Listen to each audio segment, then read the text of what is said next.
10, 9, 8, 7, 6, 5, 4, 3, 2, 1.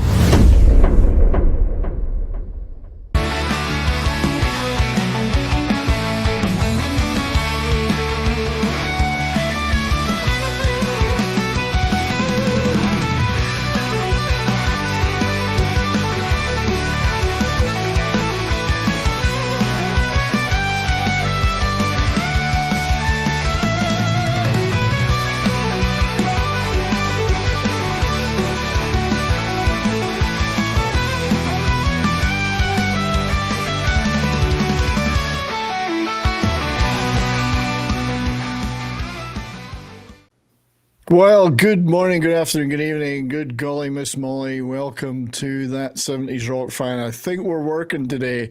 I think it's working. We had a member stream yesterday. Succeeded. Actually, we had a member stream yesterday and everything was blank. It was like the opening of a Spinal Tap video. Everything was just black. Blackness, this deep, deep blackness. That's messed up. But I think we're working today. I can see us. You're up on YouTube. I see that. Yeah, I can see us on all the platforms: YouTube, Rumble, Twitter. So we're here. We made it. Woo-hoo. Yay! For our large and small and beautifully put together audience. Yeah, we had a member stream yesterday. First member stream ever. And it was after the technical difficulties. It turned out pretty good, actually. We'll probably get a bigger audience in that yesterday than we'll get today. What time did you do it? 2 p.m. Sunday afternoon, I figured was a time that it could be done. It's always difficult to find these things, but it worked quite well, I thought, for all those who were there. Pope joined me on screen, which was great. We had a bit of a giveaway of stuff and spun a wheel a couple of times, and it worked. Joe didn't win anything, so that's good. Of course I did. I'm the original member. And I never went in. Yeah. Well, maybe you'll get a token gift one of these days. Who knows? Well, I'm not even a member, but that's because I'm broke. So yeah. But you were, as a panelist, you were still entitled to come on to the stream. It was good, quite good fun, and we'll definitely do another one. And I'll see about getting more. I want to do more merch. I mean, I gave away a Canon Film Club T-shirt. I think I might try and get some. Well, I'm thinking of doing that. I'm thinking of getting mugs made and stuff and whatever. So, it was good fun, and we talked about various things, and it was actually quite relaxed and went on for longer than normal. We'll probably go on. Maybe we wouldn't even go as long today. I don't know, because we've got no theme other than I'm going to be showing off a shit ton of physical media that I got recently, talking about a few things that we're watching or listening to. Before we started, Pope and I were talking about the Formula One trailer. Yes. That Which one? They have a new one? I don't know. I mean, there's two. There's a teaser and there's a trailer. But I saw it at the cinema on Friday because I went to see a Korean movie. And they never show Korean trailers, though. They only just show the same trailers for everything else. Yeah, so let me tell you, I've seen the first trailer for it, and I'm really leaning towards buying a ticket for IMAX to see that. It looks like in the car, man. So for the better graphics and the higher audio, you're gonna want to see it. Yeah, I think we're gonna. Yeah, my wife and I were watching, thinking that looks pretty damn good. The other trailers they showed were. The Karate Kid reboot, or whatever they're calling it, which actually, to be fair, didn't look that bad, I have to say. It actually didn't look too bad. I haven't watched Karate Kid 3, although I hear that series is really, really good. Cobra Kai. I've never watched it, but the movie, because it is a continuation, not a reboot, so that actually makes it better, I think. And then the other trailer... escapes. Oh, Jurassic World Afterbirth, or whatever it's called. Oh, and actually, it's funny. They always look good in the trailers, these movies. This one, I was thinking, that trailer looks quite good. It's the same movie, of course, every time. Yeah. Marjo. And it'll make mint. It's dinosaurs. Just for the audio, you should go see them in theaters. I did this with Top Gun Maverick. Yeah. Where the roar of the jet engines, all of that shit. You should be watching it in a theater just for that experience. Yeah. The roar of the grease paint, the smell of the crowd, as they used to say. So actually, we might take a look at those later and stuff. But I wanted to talk about, although we've got a very small but beautifully put together crowd right now. Snorty's here, Vince, Momac, D-Bud Martin, Darius Munchhausen. You can join us on stream, Darius. Do you want the link? We don't see much of you these days, and we miss you, brother. Yeah, we miss you greatly. Get back over here. I'm going to send you the link whether you feel like it or not. So just hang on. I got to do that thing where I have to copy the damn link, and then I'll give it to you in your Twitter DMs. But don't feel that you have to. But if you feel like it, then do it. Don't feel like we're bullying you into showing up, but we're also bullying you into get over here, asshole. Yeah, he was telling me he can't seem to find his headset. Well, Pope's not got a headset. Hell, he's barely got a functioning head. I mean, I've never had one of those. So we'll talk about a few things today. Definitely, as I say, I have large piles here. I have a lot of big piles of physical media. Bit of a thrift store freak out the last couple of weeks. A lot of stuff. I have a couple as well that I'll probably go grab. Yes, and you should. We'll talk about some stuff we're watching and listening to. But first of all, I did want to say happy Cinco de Mayo to everybody. Here's me celebrating with the flock. I'm not quite sure what form of Spanish the sheep are wearing. Fileges os Higo is one of them. But this would be me, according to Grok, this is me celebrating Cinco de Mayo. Go flock yourself, Brian. Go flock. That's got way too much hair. Well, I can't help the representations of myself that AI does. It seems to think that I am indeed. Also, I'm going to, be the first one to show their physical media.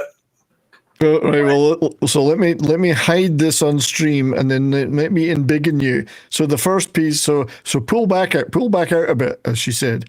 That is 40th anniversary edition vinyl. Screaming for Vengeance. That's nice. My favorite album of all time. Let's see the back. Is it okay? And did it come with anything extra or just the vinyl? It has a hardcover. This came as part of a kit with a hardcover comic book, which I don't have here right now. Bummer. It's in a box somewhere I'll have to find. Nice. And it is one of the greatest albums of all time, of course. But the comic is actually excellent as well. I actually did a review of it over on my channel a couple of years ago when it first came out. Oh, yeah, you did. That's right, yeah. Yeah, that's the comic book. And this came like a year later. I don't know why it took that long to get to me, but it showed up a year later. Sent by some kind of elves in the North Pole that are just working on it in their spare time. Absolutely outstanding. And if you guys have never heard that album, you need to. It's one of the greatest of all time. It's my favorite record of all time for any reason. That's nice. Hang on, I'm going to make you big again. I want to see that again. Yep. That's a nice tat. That is a nice tat, yeah. It also made my tattoo artist have a no album covers policy ever again. Oh, too difficult. Dude, I spent 9 hours in the chair with that. He was more broke off from it than I was. Yeah, oh dear. Anyway, just to recap on the member stream, we had a lot of fun. Anybody who's not a member and can afford the 99 cents, consider it for future use. You may well win something, who knows. And you get to use those wonderful emojis, which need to be getting used more. I know there's members in the chat. Start using those emojis. I'm still working on the Canon Film Club one. There you go. I've just posted them all. I worked hard on those emojis. So damn it, use them. So use them, damn it. I love the spam one particularly, the can of spam. That's my Monty Python reference. So I wanted to mention something that's in the pinned in the chat is the link to the vote for next Monday's show. So if you haven't voted on the movie for next Monday, the poll is still live on the community posts page. If you're not voting for the wild geese, your vote doesn't count. Just saying. Well, Who the hell are you, Germany? Controversial take there. The choices, and I'll keep it open for another day or two, and then I got to start prepping for the movie. So the choices, let me just pull it out here. So the choices. It's the only choice. No, not at all. I mean, let's face it. Let's be honest. We know I'm going to do them all one day. Yes. So this is the one we do first. You're voting for. So next Monday's show is going to be decided by the general public. The sweaty, unwashed masses will decide. So choice number 1 is North Sea Hijack. With the wonder now, Roger Moore plays a large part in many of these movies in the 4 of them. I think he's in 3 out of 4. And Andrew McLagan directs multiple of them. So this is co-starring, and it's a very complicated idea. It's about a hijack of a North Sea oil rig, because the title doesn't really tell you. The title's a bit obscure. So Anthony Perkins, who always liked to wear high-necked sweaters, as we point out, and he was in The Black Hole that we did recently first. And James Mason. I wish I could do a James Mason impression. I've never been able to do it. He had that wonderful clipped voice, James Mason. So that's choice number 1. Choice number 2 is, of course, Joe's favorite. The wild geese. The wild geese. Except no substitute. Which is kind of like the Expendables of its day. Yeah, it is. If you think about it, it's the Expendables of its day. Richard Burton, who appeared in a lot of war movies, despite, I wouldn't say necessarily being the most athletic of men, but he seemed to do a few action war movies. Roger Moore, of course, Roger Moore. If I can get Roger Moore to work. Oh, my Stream Deck isn't working now. This is weird. Audio problems all over the place today. Richard Harris, Hardy Kruger, and Stuart Granger. He must have been getting near the end of his career. Stuart Granger. Great movie. The third choice is Who Dares Wins, the least known one on this list, I would suspect. SAS movie about the Special Air Service. 2 Americans. They always had to have an American or a couple of Americans in them to try and sell them in America. This time it was Judy Davis and Richard Widmark. This also features, as well as Lewis Collins, who was one of my favourite shows at the time, The Professionals, great TV show. Edward Woodward's in this one as well, equalising things a bit. And the final choice is an unusual one. It's kind of a follow-up to The Wild Geese, because it's the same team. It's kind of not a sequel, but it's definitely a follow-up to it. The Seawolves, which I must say I hadn't seen until I watched it again this week. I had not seen for a while. Roger Moore again, of course. Gregory Peck this time. David Niven, who must have been probably several years after he died. He was still acting. He couldn't have been getting any younger at this point. No. Trevor Howard, another classic British actor, of course, and Barbara Kellerman, also an American. So yeah, Gregory Peck and Barbara Kellerman in this one. This is one that always gives me a little bit of a pause when I think about it, because whilst it's a movie about an operation at sea, it's the Calcutta Light Horse that are the subject of it. So how does that work? I heard that all wrong. If you know the story behind this, it actually makes sense. But if you don't, watch the movie. I heard light whores, so light I heard horse, that all light horse, yeah. Light horse. It always gave me pause for thought that the Calcutta Light Horse, their famous mounted operation at sea. So everyone likes to be mounted at sea, of course. There's way too many jokes about that. All of them involve the Navy and/or Coast Guard. Yes, so that's yes. They were looking for a tube full of seamen. Go, man. So They write themselves, sir. They do. That's the 4 choices. The 4 choices of the apocalypse. So I'm just curious if I suspect everybody watching has already voted anyway, because we're not got a huge crowd today. I don't think it's a secret what I'm pulling for. So the funniest part is the one about the SAS is probably actually less insane than some of the real things done. It's a real story, and it actually happened. So, winning right now after 26 votes is the wild geese. You'll be happy to know. Of course it is. Because the sea wolves were pulling ahead for a while.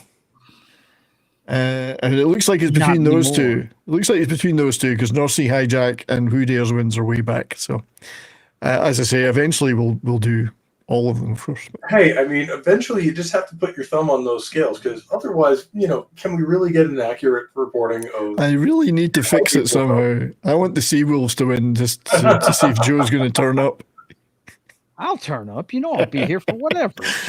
Anyway, please vote on that. I'll probably leave it until tomorrow. By the way, you told them why I haven't been around for the last 3 weeks, right? Yeah, you've been up. You've been doing personal stuff to do with your mum and whatever. Yep. So, and she's settling in just fine. Matter of fact, she just called me. She's out with her best friend who lives right across the street. They're out running around. So, yep, good. she is enjoying life. Glad to hear that, mate. She is glad to be out of rural Maine. I'll tell you that. She has made me take her to lunch every day last week. Most people would be. Yeah. Well, it's full of mass holes. Well, not that part. All the mass holes stay in, down east Maine. Yeah. Up there, that's woodsman. I'll be right back. Hang on. These are equivalents of Newfies, aren't they? They're Newfies, really. Or pretty much. It's New Brunswick. It's like with us people who live in Montana. Oh, I like Montana. It's my neighboring state. I love it too. I mean, I've never actually been out to Montana, but northern Maine, I've been through a fair bit, and I love it out there. But yeah, the seafood isn't as good in Montana, but yeah, you do have to trade things off when you're 1,000 miles away from a coastline. Yeah. So I get some funny ones. My wife every day sends me these, and she said, "I'm sending this because it is me. Before I got married, I'd just smash into the back of cars because I didn't have a wife to gasp and scream when someone braked 3 miles ahead." And that's exactly what it's like in our car when I'm driving. Oh my god! Oh my god! There's a truck. It's merging. What's the problem? What is the problem? Yeah, that's great. Yeah, that's a funny one. When I had my RX-8, I used to terrify my girlfriend. I would just downshift and then accelerate. I like to cosplay as Stevie Wonder when I'm driving. There you go. So this is an interesting one. I want to know whether you guys and everybody in the chat thinks this is true or not. Intelligent people are more likely to be messy, stay up late, and curse often. That's true. All of that is true. I think that's fucking wrong. All of it's true. That's a fact. D-Bud thinks it's true. It is true.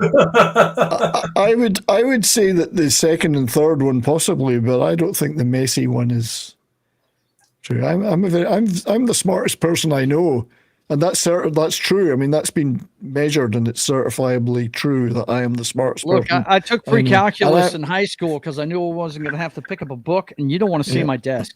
It's not pretty. And I like to be tidy. Yeah. See, well, I like everything alphabetically organized. Anyway, I think Big Dave K agrees with me it's wrong. So he's the second smartest person in this show. I got one more of these. I mean, you have a Marine on the air, so, this bar is pretty low. Yeah, but you just like to mess other people up. Well, this is true, yeah. So, I don't know if I ever knew this. It shows I'm not the smartest person in the world. Yes, I did know this story. This is a cool one. That's where debugging comes from, apparently, according to Instagram.com facts. My wife sends me this stuff. And that's actually not bullshit like most things you see on the internet. Yeah. In one of my textbooks for, my computer courses I'm taking, that's actually true. That a bug got into the circuitry at one of the OG computers at Harvard, and Yep, it fried. So Joe's got one too. I put this up today. Yeah. Never forget the 3 brave amigos who fought the infamous El Guapo and his banditos to free Santa Poco. Happy Cinco de Mayo. Absolutely. That is so good. Oh, I wish I had the clip of the horses that we used in the last show. Right. I don't think I think I got rid of that clip. Shit. Oh, well, it's too late to upload it. I saw this one on Facebook. Oh, wait a minute. Wait a minute. Would you say I have a plethora of piñatas? A what? A plethora.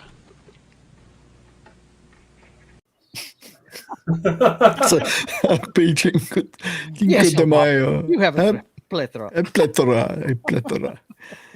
Yes, good one, Joe. Thank you for reminding us of what this day is all about. I'm telling you, got to remember your history, bro. Anyway, that was all. Yeah, the bug one is interesting because what would happen today is that the Harvard would probably ask the bug what its race and gender was, and then give it a free scholarship depending on the answer. Or either a free scholarship, or it would send it off to the bug farm where they're going to try and feed us with it. Either that, or they would basically, realize that they had done wrong and dismantled the entire computer. Yes. And outlaw all further computer research because they killed a bug. Well, there's that, but what would actually happen is the DEI higher at Harvard running the computer would think that was actually a feature of the computer and put more bugs in there. It'll go faster then. Oh, I shouldn't get too cynical. We try to keep it positive here, so it's okay. Well, we're positively cynical. Positively cynical, that's right, yes. But anyway, celebrate Cinco de Mayo. And the 3 brave amigos. And the 3 brave amigos. Okay. So let's, with your indulgence, gentlemen, I'm going to run through some of the latest finds and we can talk about those movies or whatever and see what people think about them. I actually got some CDs and these were like 25 cents for 4 at a yard sale. So I got some CDs. But I started with this one. The soundtrack to Braveheart. Yes. And according to this, Mel Gibson wrote the soundtrack because his name is above. No, James Horner did, but James Horner's name's a lot smaller. James Horner's name's a lot smaller on the case than Mel Gibson's. So Mel Gibson's Braveheart. Look at that handsome visage on the back. A true Scotsman. Mm-hmm. A true Scots Australian. That's right. A man who knows what's under his kilt. It's usually a sheep. A nice little book. Oh, yeah, there you go. So I got that. That was one of the CDs I got, which is good as I didn't have a copy of that soundtrack even digitally. So now I do. I can play it whilst dreaming of throwing Englishmen out of a tower. Which is my favorite. Knows who the true star of that movie was, Miss Sophie Marceau. Yeah. Oh my God. Well, that's right. Yes, of course that happened in real life. But I'd like to think that the Edward the first throwing the his son's boyfriend out of the tower happened. That's his advisor. Yes. Tell me about how you think about that. I hope they kept that bit in the soundtrack. So this is one you're going to like, Joe. And I didn't have a physical copy of this, even on vinyl. It's Willie and the Poor Boys on CD. Get out of here. Nice. Getting an awful lot. Yes. Yeah, Willie and the Poor Boys. Getting a lot of glare here. I'm sorry about that, everybody. That's I got to get the right angle. In front of when you put it in front of your 3-monitor system, it's going to reflect it. Yeah. But that is Creedence Clearwater Revival, boys and girls. I was our good friend Kristen DeLorean's favorite band of all time. Yeah, I was going to set up using my Samsung Fold. I'm using this thing to make shorts now. Yeah, it points down. I can see both my hands on. It's not. I'm to hold the phone to make a short. I'm going to try and set it up as a second camera for overhead stuff. There you go. Yeah, very nice. But you're not getting that today. You're getting the good album. Yeah, what a great album. Yeah, it is good stuff. What a great album. Another one which CR is just outstanding. Yeah. Another one I already had on vinyl and obviously digital is the immortal Rainbow Rising. Yes. There you go. Fuck yes. Fuck yes. Mr. Dio. Stargazer. Come on, guys. Stargazer. You can't top that record. Yep. Just beautiful. Great stuff. The only one close is the first album they did, which was Richie Blackmore's Rainbow. I know.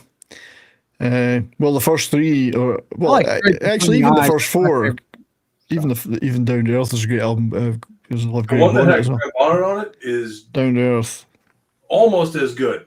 Yes, but the first four are great, and then it was. Graham, if you're watching this, I know we've spoken a couple of times. The only reason I can't say it's better is because Ronnie James Dio was the immortal Ronnie James Dio. Did you see the latest Bill McClintock mashup? No. Which I might throw up later is well, I won't throw up later. That would imply that I'm sick. Right. It's Chic and I think it's Chic and Rob Zombie, maybe. I don't know. Because I got Rob Zombie. This one of these collections. It was just being given away. So yeah. Christian's become a member again for like the 900th time. Oh no, it's a member chat. So I'll look for the Bill McClintock one, but it's got at the end, as somebody said in the chat, he said normally you cut down a Van Halen solo, and it wasn't, it was Dio. He meshed the Dio song in at the end with the solo from that. So it was quite nicely done, but it was Chic and it was Danzig. That was it. It was the disco band Chic and Danzig. Wow. It's really good. Fair. Man. Anyway, this was a neat to get for like 5 cents or whatever. Because I had these on most of these anyway. I'm digitally. sure it's got Dragula on it. Oh, right? of course, yeah. Mm-hmm. I mean, that was far and away his #1 hit. Oh, it's a great track. So that was the CDs. I don't get too many CDs, even if they're cheap or giving them away. I'm a bit picky about those. Because I'm running out of space for them. I'd have to buy a completely new unit. I'm not going that far. Hey, man. You're glad they're not LPs. You want to talk about space eaters. Come on, bro. But yeah, it's not Rob Zombie. Dracula is magnificent, but some of his other stuff's pretty good, you know? Yeah. Is he a better musician than a filmmaker, though? He has a lot of... I think he's a better musician than underrated stuff. Yeah. I did not like his take on Halloween at all. I really His take on Halloween is bad, but I will give him A House of a Thousand Corpses. Yeah. That movie's great. Yep. Yeah, that one's all right. Yep. I think I prefer his music, but yeah, it's that one wasn't too bad. So and I will say he's one of the only guys I will say matches Alice Cooper's energy with his stage show. Right. Yeah. So obviously influenced by that, isn't he? Yep.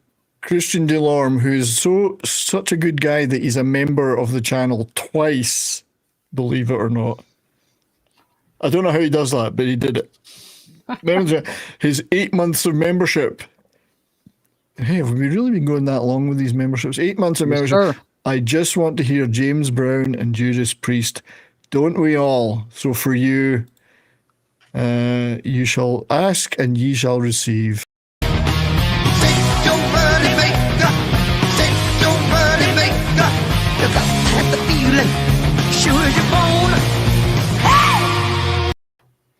Still the greatest clip I've ever used on this show. I mean, I have to resist the urge to fucking headbang every time. I know, it just works so well. My favorite mashup, I think I've told you, is the one they do with the "Staying Alive" by the Bee Gees done to AC/DC. That is damn awesome. God, yeah. It is Bill McClintock's an absolute genius. Anyone that's looking for it, Justin Proper and I interviewed him on Justin's channel, and it was really interesting. He's a great guy. Yeah. And we played a bunch of the clips, and he's still doing them, and it's great that he's still getting them out there. Although I will say it's unfair that they use the Hellion as the background of that, because I can't help it. I have to headbang to that goddamn song. Electric Eye. It's still one of the greatest songs ever. And I don't mean just Priest, I mean ever. Hellion Electric Eye. Yep. One of the greatest riffs ever written. Oh, great. And it's actually quite funky. That's why it works when you mix it with stuff like that. It's really upbeat. It looks when I say that Sabaton covered it with Bismarck. Yes. It's the same exact rhythm, or it's the same exact riff with embellishments. Well, of course, Sabaton have got their new song out, Templars, which I'm not actually a huge fan of. I found it was a little bit samey. I mean, I know they do sound the same in a lot of things, Sabaton, that's true, but this one was a little bit formulaic for them. I don't want to, shit on the band or anything because they're one of my favorites, but like you say, it was just one of those, this one's not doing it for me. Yeah. It wasn't like I didn't just immediately go, wow, they've nailed that one. I like the video. Yeah, the video is excellent. Yeah, but as a song, it was kind of like, okay, fine. Not going to be in the top 40 of their songs. I like the subject matter. I'll give it that. And you know what? Every band is entitled to a miss every now and again.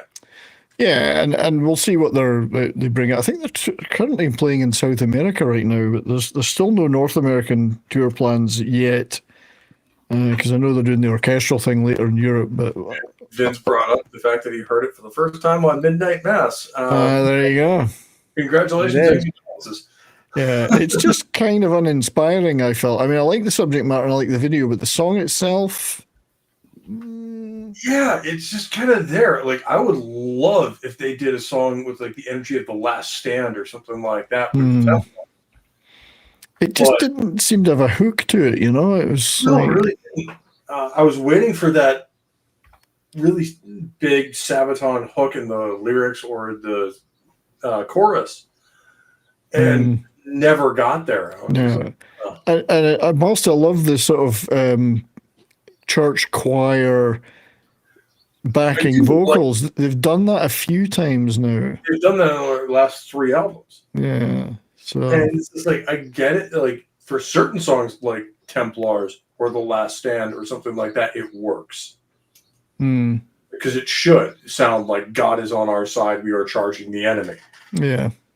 But they've used it through both of their World War I albums.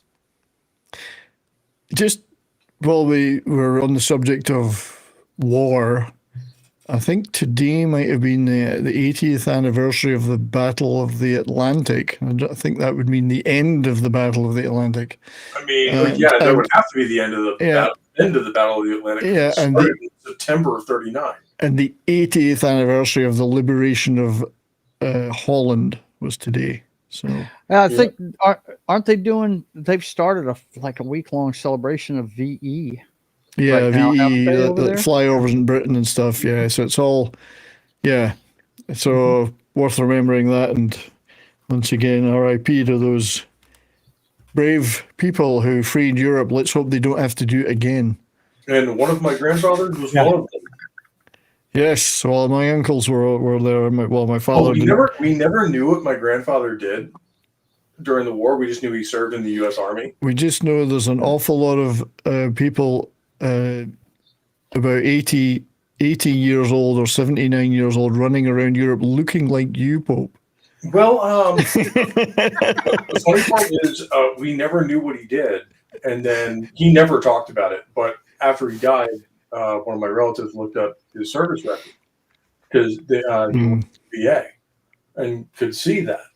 And turns out he was he was at Veerville on day 1. Yeah. So he landed on Omaha Beach. Yeah. Well, my Uncle Bill landed on D-Day in the Canadian beach. The British beach. Do you know? Yeah. It's like, I can't remember the numbers. But that's a whole nother level. Like Omaha Beach was like half of the Allies took day 1. It was bad. Yeah, it was bad. But anyway, him and my Uncle David fought through. He was the heaviest sector of it. Yeah, and David. We found a shoebox that he had of like mementos that included an iron cross and like 14 different armbands. Yeah. I'm guessing their previous owners died. My father-in-law, who was a Dieppe prisoner of war, he had a Luger and a swastika armband and some officers' epaulets or whatever you would call them, German officer ones. That was one of the few things he took, other than being ill for a year. That was one of the and malnutrition. It's one of the few things he took back from Germany when he was liberated. But yes, the Luger was an interesting one. I wish I still had it, but yeah. Oh, I mean, that's one thing I hate about the firearms laws throughout the rest of the world is that you had to get rid of that. Yeah, we gave it to a museum in the end. It was, yeah. But anyway, I had a couple of uncles who fought through Europe. My father was in the Air Force, so he didn't actually physically land on it. But anyway, I like this comment by Soul Assassin. Some people dream of Rome, but Pope dreams of the Templars taking the Holy Land. Yes, I do, even though I'm not even a Christian. So there's the question. When we're thinking, are we thinking about the Roman Empire or about the Templars? Or sometimes do we think about both? A little of both. I mean, they both brutally conquered the Holy Land. Yeah. Hail to Admiral Teague. That's the thing about the Holy Land, though. You can never hold it forever. Yeah. So Admiral Teague was fighting on both sides. That was one of the best memes that came out of the war between Israel and Hail Admiral Teague and Hamas is just like, no, there is a third. No, there is a third option, and you see the Kingdom of Jerusalem in the background. Well, this is what men think about. The meme is true. I wonder if he's thinking about other women. No, he's dreaming about the Roman Empire. Well, probably. I read a lot of books about it, so usually I'm thinking about it in bed. So, not the Roman Empire, the Holy Roman Empire. The Holy Roman Empire. Neither Holy Roman nor an empire. That's right. That's neither here nor there. So anyway, now on to the DVDs and Blu-rays from my piles. AC/DC, The Family Jewels. Nice to have a physical copy of this. I do love that. I've always loved the cover of this. So a nice collection of all the videos, music videos, whatever. In a nice shiny package. Who doesn't like a nice shiny package, you know? Comes with the booklet, of course. The immortal AC/DC. We did have a poll yesterday on what the next music stream will be about. AC/DC Bon Scott Years was one of the choices. It didn't win though, but it doesn't mean we won't do it one day. Huey Lewis in the News was one of the choices. Really? But it didn't win. So what one was Rush? But I think we'll do Rush. I was thinking it might make it either about one album or 2 or 3 albums. I'm going to start calling your channel the Rush channel. Because you've done a bunch of Rush shows. Have we really, though? It's not been on his channel, though. It's been on mine and Christian's. Yes. That's true. I've not done a show on Rush. I stand corrected. Yes. But I was thinking I'm swinging between 2120 or Permanent Waves. I can't make up my mind. I would have to go with A Farewell to Kings on that. Oh, there you go. You picked a third choice. That's going to make it even harder. I'll do a poll. Which Rush album should we talk about? If I just want to zero in one album, as opposed to doing a ton of stuff. And then we'll do what we did last time. YouTube for an hour, then over to Rumble and play the tunes. Yeah. So for a fourth option, just because you have to have 4 to even it out, I would put Moving Pictures in there. You see, I would put Hemispheres in, but then that's nostalgia based because that was the first one I physically bought with my own money. For most people, that's actually an obscure Rush album. Yeah, and I love it. I love it to death. Hemispheres is great. It's a great record. I mean, it's just, I love everything about it. The artwork and everything is just phenomenal. But yeah, so Huey Lewis in the News. I'm strongly leaning to doing a Huey Lewis stream. I would actually like that. I like a lot of their stuff. Oh, it'll be fun. That would be a fun stream. Especially songs like Heart and Soul that like had that pop feel, but that sick guitar riff to it. But you could also pick all the tracks that Huey Lewis session harp on that nobody knew. Like he played on Thin Lizzy tracks and all sorts of stuff. Anyway, next I picked up a copy of this like for next to nothing. AI. So AI, artificial intelligence. So I've kind of reassessed this movie a bit over the years. I mean, at first I thought, well, that was okay, but now I kind of like it. When I first saw it, I hated it, and I've never watched it since. Yeah, I mean, I would have preferred the original Kubrick as opposed to the Spielberg, which he made to finish Kubrick's work. I mean, I was young at the time, but it did strike me like that, kind of like like Steven Spielberg trying to be Stanley Kubrick. Don't know that I've ever seen that one. I know about it, but I don't think I've ever sat down and watched it. I think for me, Jude Law is the best part of it. I mean, I think Jude Law is really good. Isn't that one of the first movies he was ever in? No, he'd been in quite a few things beforehand. He wasn't new. I mean, a lot of them would have been British, I guess, but yeah, it's. I mean, I think he'd done Gattaca by this point, which is a movie we must do on this show. Gattaca. Yeah, that was I think 2001. Yeah, Gattaca was a great movie. So I don't know what the chat thinks about AI, artificial intelligence, but I've kind of reassessed it over the years, and I quite like it now. It's still not lights out best movie ever. Watch it again because I was fairly young when I saw it the first time, so yeah, I would have to see it again to see if my dislike of it is new or that's. I didn't dislike it. I just felt it had that Spielberg kind of glow of, like, it softens the edges of a movie. But I didn't hate the other movies he was doing at the time, like movies like Minority Report and stuff like that. I loved. I do love Minority Report. Yes, that's a great movie. I mean, Minority Report. Sorry, I just had to bring the conversation down.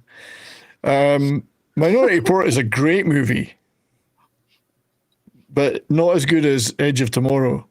Edge of Tomorrow is excellent. Which is the real title of that movie. Forget that live, die, repeat Edge shit. of Tomorrow. I have one bone to pick with that movie. And the fact that they're depicting a beach landing. Mm-hmm. Look where Verdun is on a map. And you tell me there's a beach there. Well, I can't contradict you there. Joe, what were you going to say, Joe? I was going to say Edge of Tomorrow was the entire reason I go see every Tom Cruise movie in the theater because I blew it and didn't go see that one in the theater. Oh, I was like, man. I went to see it 3 times. I went randomly with my girlfriend at the time, and I was like, you know what? This seems like a fun movie. And I was blown away. Yeah, movie's great. Love it. It's a great movie, especially when they destroy London. At the height of her powers, man. Oof. And I bought it. I bought Emily Blunt, and particularly as it turned out that she hadn't quite done what they said she'd done, and she was aware of that, but and she was still great. Yeah. But it's just so it's funny. It's just so funny when he knows every time he's going to get killed at some point. Like, yeah. Oh, here it comes. Yeah, it's gonna hurt. He goes from afraid to like after a certain point, he's like, Here we go. And then the bit where he says, she looks at him, she goes, what happens next? He goes, I don't know, I've never got this far before. Yeah. So this was an interesting one I picked up because I already have the Alien pack, Blu-ray pack with all the movies in it, the real Alien movies. I got this pack, just this one, which is the just Alien on its own pack, which was interesting because, as I say, I've got the 4 movie Blu-ray pack. So it was nice to get this I think. I don't know if there's anything different on here from any of the other versions. They include some of the deleted scenes, including Dallas's death. Maybe. I'm going to have to look through the extras and see what it says because if there's anything that's slightly different on it, that would be great. But it did have all the inserts as well, which is good. Well, actually, how would I know? If the one was missing, how would I know it had all the inserts? I wouldn't know. So it's all the little stuff. But yeah, I've got the 4-pack, and now I've got this, albeit this is DVD. But it's nice. You can never have enough Alien. Not the original or the second one. Yes, you can never have those enough. 2 right there, you can never have enough of those. And I love how different the 2 are. Like, they change genres in between films. Oh, yeah. James Cameron turned it into an action movie. So we've got a raid. We've been raided. Hey, raided! There he is. There he is. He's celebrating Cinco de Mayo. Check him out. But we can't hear him. No, we can't hear him. Oh, he's having an audio issue. Oh, no. It's just going to be one of those. It's going to be one of those like Eakley yesterday, poor bugger. Yeah. Darius, go down to the mute button and click the little arrow and see if your mic is check out which is mic the you're right on. one. Yeah. Yeah. Make sure you're on the right mic. Because you're looking good. Yeah, the RoboCop with the cowboy hat looks fantastic, bro. It does. It's good to see you, brother. Hopefully we'll hear you too. But anyway, that was nice to pick up. Because I didn't have that version of it. I tell you what, if you can ever get a hold of the art book from that, the guy that designed that movie, it is amazing. The Geiger, Geiger book, man. I had one of those when I was a kid when that movie came out. Oh, I could look at that all day. It's just such great artwork, man. I think we'll just look at Darius. We'll bask in Darius's glory. Yes, his Peter Wellerness. Let's check him out. Yes. He's looking good. He is looking good. Yeah. I'll try again, Darius. Are you even trying? Oh, wait. Something there. There was something. There was something there. Damn it. There was something. Damn, it's on. Audio is the worst. Audio problems are just the worst. I've had so many since the last Windows update. Like, shit not working. It's just ridiculous. I'll tell you what, try unplugging from the internet for 3 weeks and then coming back to your gear. I've had to reset so much shit with all the updates that's happened while I was gone. So we'll let Darius continue to fiddle about with that, but I'm glad he's here. Good to see you. I don't know if I've shown this off on this channel before, but in the recent couple of months, I've picked up a new guitar. All right. Look out. It's a $69 Taiwanese copy of a Fender Strat. No, I'm just kidding. Just kidding. That's a nice Cherry Red Fender Stratocaster, and I love it to death. Who do you think you are, Buddy Holly? Yes. Actually, more like Mark Knopfler. Let's have a look. Let's see a little bit more. Shove it in our faces. Look at that. So we can get it to the camera. Oh, beautiful. Beautiful. Nice. Beautiful. Yes, for you BattleTech nerds in the background, I do have a Star League camera. We see that. We can see that, yeah. That is cool, mate. Good for you. Plug it in. Go play. Plug it in and play something. Oh, God, no. Well, maybe we'll do that in another member stream, next member stream. Well, I mean, that would take a half hour to warm up the amp. Right. So remember, I still use tube type amps. Oh, I've got a tube. So when you hit the switch, it's still going to take. Who do you think you are, McFly? I mean, I got a Vox AC50. I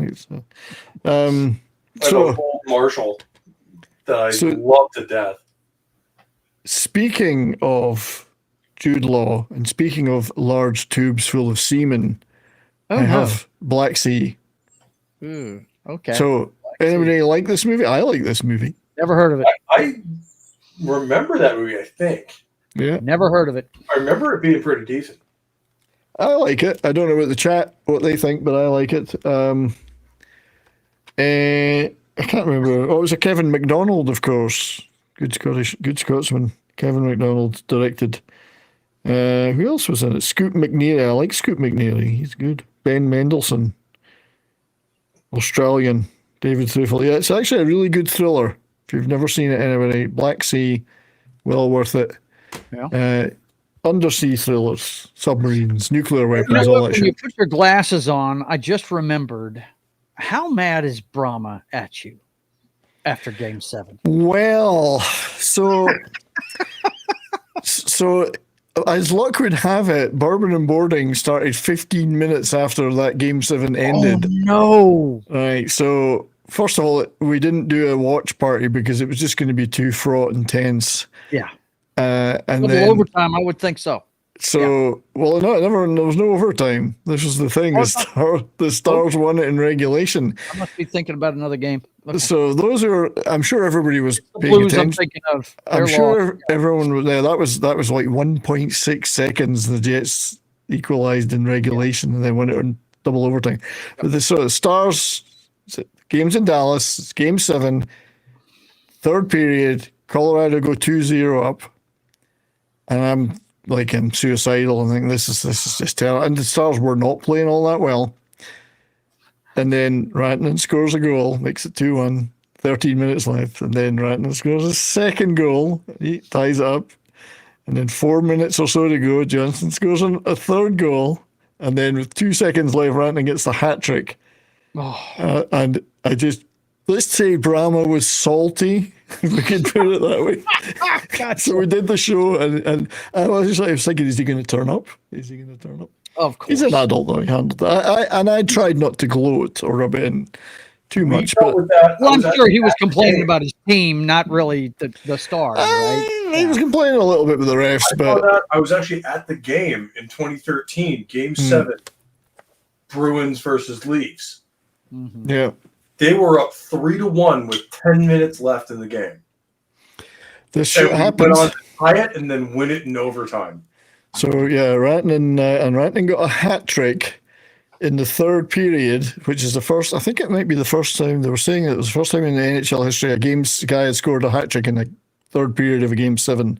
In the third period, yeah. And the first time that a team had come back from a multi-goal deficit to win in the third period in regulation. That's incorrect. Well, there was two had done it 100 years ago or something. Yeah, we tied it in regulation and then won it. Yeah, but this was won it in regulation. So anyway, 13 minutes before that, it was like, nah, we're dead and buried. We're done. And then that's hockey. It just goes. Yeah, it can turn on a dime. My brother seems to think that you guys got as good a chance. This is why you watch hockey games to the end, because one flip of the puck can change everything. I mean, I did have. I didn't mean to derail too bad. But No, I that's just right. thought of that when I saw your Stars logo on there. We're just talking about anything today, but I did have a few clips I could play, but we'll see. Yeah, right. And Admiral Teague does have a point that the Stars won a cup against Martin Brodeur. And not easy, Marty. I have a couple of contributions for physical media. Do it, man. Do that it. You are probably going to laugh at, but I dig them myself. I had to rearrange the house for Mom, and we had to. We went through every closet in the house and cleaned everything out. And lo and behold, I've been looking for this game on eBay and all over the place, and I can't find it. And guess what? I find in one of my closets my favorite fighting game of all time. Yeah. It came out about the same time as Mortal Kombat. It's called Eternal Champions. Anybody that's watched my video game stream, I always tell them this is the greatest fighting game of all time. And I can't believe I've been looking for it all this time, and it's been sitting collecting dust in my closet all this time. So you finally came out of the closet with it. Came out of the closet with it. The other one, you Star Trek fans may have played this in the Genesis days. It's the one where you have to unlock all kinds of puzzles and shit. You actually run around with hordas and stuff. I think let me see. The name of it is Star Trek: The Next Generation. I think it's Ghost of something. I can't remember exactly what the full name of it is. But this is one of the funnest Star Trek games they ever made. What we need to know is how faithfully did they replicate Troy's cleavage? This is the pixelated days, man. But the thing that really ticked me off more than anything was this. Hang on. If I can get it out of this thing. Hey, I bought this copy at a thrift. I bought this copy at a game exchange of Mutant League Football, and by the way, they make a Mutant League Hockey if you guys want to try it out. It's hilarious. But I actually had one already in the closet with the other two, so I screwed up. I've got 2 copies of it. So he's gone. So Joe's come out of the closet, then gone back in. That's it. Exactly. Nice stuff, mate. Genesis was the first console I ever owned. Really? Yeah. One my of the first game was Sonic, and then Mortal Kombat. Wow. I'm so old that Genesis was one of the first bands I bought an album for. Right. I think to say the first console I ever owned was an Intellivision. I think all you could play on it at the time was Pong, and that was it. I did want to share something from the Stars game. There's a long-running tradition in the playoffs of this large-breasted girl appearing behind the bench for the Stars. Continue. So she was there again. She's the Lucky Charms. She has the Lucky Charms. Even the Daily Mail's reporting on it. As you can see, she I don't know how much she pays for those seats, but it's worth its weight in plastic. Probably not as much as she paid for those knockers. Yeah, it's worth its weight in plastic. And there she is in the pool. Oh, my God. Natalie Guavreau, an Instagram model, maybe other things too, I don't know. but she's been there since, like, she was behind Monty, she was behind Bonus. She's always there, and she's the Lucky Charms. So look at Marchmont's trying to look behind the boar. He's trying not to look. I can't look. Mustn't look. So that was probably the most exciting part of the game. Good one. So let me hide that in the stream. Next movie, which is a interesting one in many ways, Black Hat. Oh. Now, I'm a big Michael Mann fan. And it was an okay movie, but still, I mean, not one I've ever rewatched, funnily enough. I like that movie, but it's not up the scale with, like, Heat, Collateral, no. It was okay, but although, am I the only one? I think I brought this up before, but am I the only one that went to see Collateral in the theater and had a different ending than the movie on DVD has? Oh, I can't remember now. I did see it in the cinema, but I can't remember. Because there was a theatrical ending, I think, where his body rides the subway for like a time lapse. I seem to remember that. He tells, and no one notices. I seem to recall that, yeah. Yeah, like but it's not on the DVD. I'll have to check. I can't tell if that's Mandela effect or just me imagining. Well, maybe anybody in the chat that's seen Collateral on both theatrical and physical media might know. I love that movie, and I loved that ending, but it wasn't on the DVD release. Isn't that weird? So, and I can't remember if I fucking imagined it now or if that was.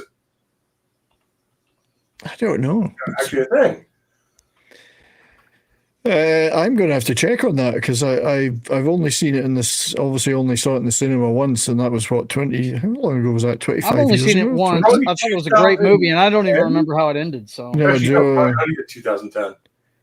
Yeah, I don't remember, but that's interesting. He's still on the subway. If that's true, he's still on that subway. Right. He's probably getting his corpse is being abused by somebody now, probably. I think I was in the Marine Corps already, so that would have been 2008. You don't want to be a corpse on the subway. You might be defiled. Let's put it that way. Not in New York anyway, Jesus. Michael Mann's a great filmmaker, though. Oh, he is. I'm a big fan. I was a huge fan of Miami Vice, the television show that he made. Yeah, well, have you seen the movie The Keep? The Keep, yes. the Nazi one? Oh, it's great. Yeah. Such a good movie. I like Last of the Mohicans, one of his early ones. Oh, yeah. I Would Find You. Fantastic. The music the thing about the Michael Mann movies, you could take any frame of one of his flicks and hang it on the wall as a piece of art. Well, Last of the Mohicans is beautiful. I mean, it looks beautiful. Yep. I will. And if you like good high drama stuff, nonfiction, watch The Insider, man. And as someone who grew up not only in Massachusetts, but now lives out in the Shenandoah Valley, like that is what it's beautiful. Yeah, terrain we have here looks like. Mm-hmm. Anyway, I was here now. Michael Mann, bit hit and miss these days, but those were great movies. Those ones. And Black Hat's okay. It just doesn't live with you afterwards. Yeah, it's it's one of those. Yeah, it was all right. So this one I got. I think this was just sitting in a yard sale recently. It was just Cream, authorized biography, 2-disc biography, a lot of live footage. I've got various other Cream ones like the Albert Hall reunion concert, but get Darius, if you can get back in and get the audio to work, that would be awesome, man. So this was not a bad pickup for it was like $2, Cream, I like Cream, but I've never been like nuts about them. Mainly, it's funny. I mean, I'm sacrilege, but I've never. Yes, I get it. Ginger Baker's a good drummer, but to me, he's a jazz drummer playing rock as opposed to like me, a good. Like, I don't get me wrong. I like a lot of Cream stuff, but I like a lot more Eric Clapton. Doing Eric Clapton things. But this is a nice set. I mean, and it's got the booklet and everything that goes with it. And I do love the recordings. I've got all the records, but I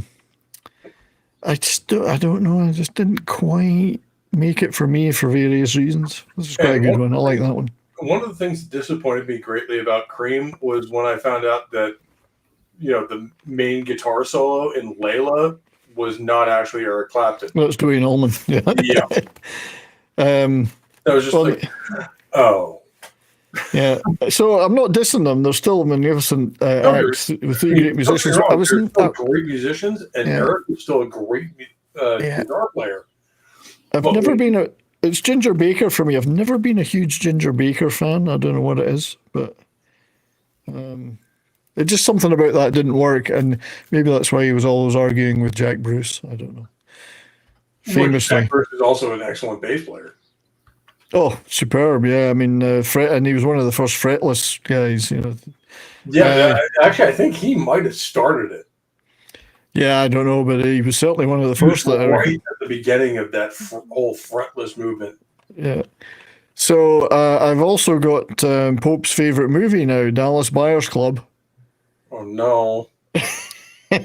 Now that I've never seen, but I really do want to see it. I'm a big fan of Matthew McConaughey, and that's what he wanted as a captain. It's a great movie, actually. I love it. So we'd like to welcome to the show our dear friend, John. Man. He's still standing. Yes, he's gone pro. He's no longer an amateur at dating. He is gone professional. Congratulations, mate. Good to see you. Thank you. How is life treating you? Yeah, it's been a while. It's been good. Yeah, it was all fun. You had a fun marriage and honeymoon and all that stuff. Oh yeah. We went to Memphis. Went to the Rock and Soul Museum. I've been there. Yeah, it's good. Good one. The Memphis Music Hall of Fame. No, snap your fingers twice if you're under duress. That's right. blink twice. Blink twice. Not under duress at all.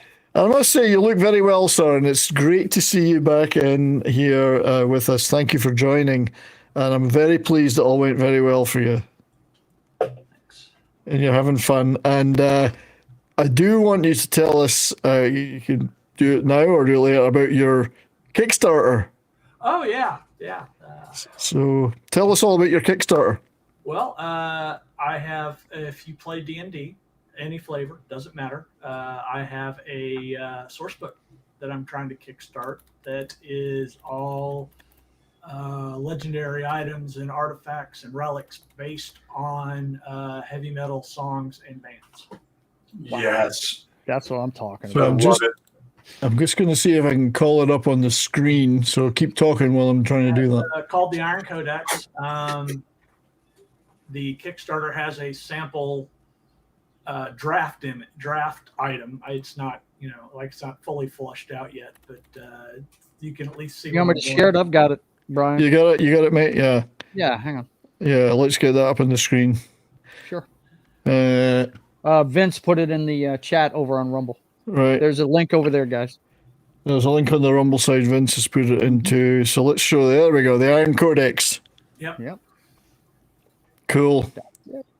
So so everybody, yeah. I mean, I've got your book here. Well, I mean, my first question is the Lochnar part of it? No, the Lochnar. No, oh my God.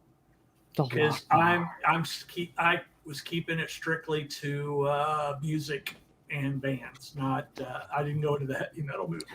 Hey, to be truthful, Pope, the Lochnar is going to be a little bit too OP, don't you think? Yeah. I mean, it absolutely is. But at the same time, for the meme, you have to let it in there. Right. But anyway, it's everybody get over there.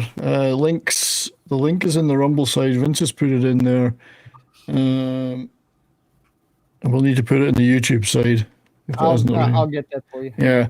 But yeah, good stuff, mate. Good luck with that. Thanks. I have backed it, so let's hope it makes it all the way.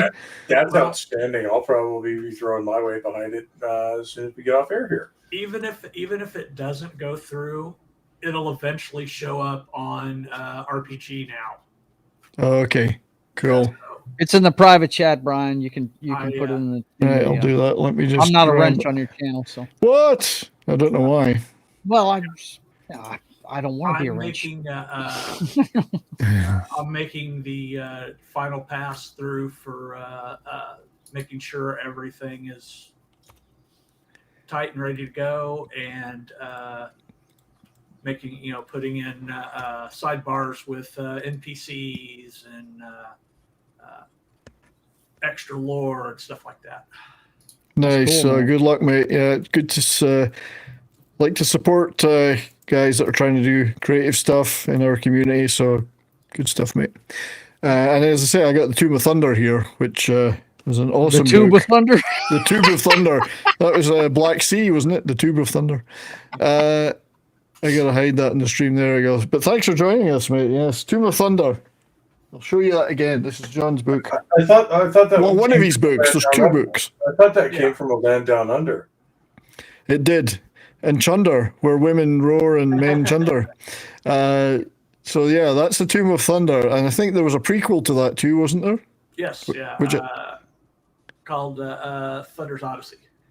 Yeah. So it's not really. Technically it's a side sequel to that book. Yeah. So good stuff, mate. Wish I could write. I put it in the chat, but it's not showing up as a link. You can copy it and read it. If I could read, I did it. Super into it, but But you can't read. Yeah, that's your Marine. Yeah. The only physical media I've gotten recently is my ring. So there you go. Good one. Well, don't lose that one. Whatever you do. No. Don't lose that one. It's a it's the Ring of Power. I do like the fact that he's got the Tide Pods in the background. So she's already got him doing the housework. I do the laundry all the time, so I was doing that before we got married. Well, this is it. Us guys who were single and then got married, we knew how to do all that shit. There's no mystery. Dude, military policemen always do their own laundry, man. Dallas Buyers Club Nobody else is good enough to do it. is actually a really good movie. Yeah, I've always wanted to see it. It's an interesting tale because it is real. Well, it's a true story. Yeah, that guy really did that. Yeah. It has a lot of stuff to say about the people that came up with the official drugs. Right. Some of whom will remain nameless on this show because we may get banned. Because we don't want to get smacked. Yeah, and Jared Leto is actually pretty good in it. So this is one that's going to divide everybody between those who hate it and those who really hate it. Fantastic Four, which I quite like. I love that one, man. I don't care what anybody says. The OG, we're talking the OG 2003 one, right? Yes, yeah, I like this movie. Yeah, I love that movie. Yeah, it's not the fan force stick.